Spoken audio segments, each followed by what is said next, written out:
Halloween apo nata e shtrigave më 31 tetor, një festë tradicionale në Evropë dhe Amerikë, festohet prej shumë vitesh edhe në Shqipëri. Halloween do të thotë sipas keltëve, nata e gjithë shenjtorëve.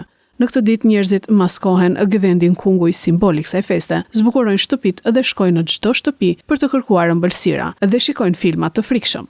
Ata që e festojnë më shumë këtë natë janë fëmijët që u pëlqen të maskohen me kostume të ndryshme, zakonisht të personazheve të tyre të preferuar. Fëmijët e qendrës kulturore të fëmijëve organizuan mbrëmjen e djeshme një festë të bukur, ku në sy të binin kostumet shumë lloj që ata kishin veshur.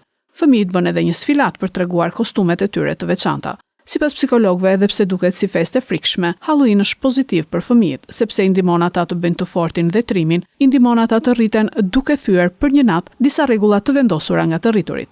Gjithashtu, Halloween zhvillon imagjinatën dhe anën krijuese të fëmijëve.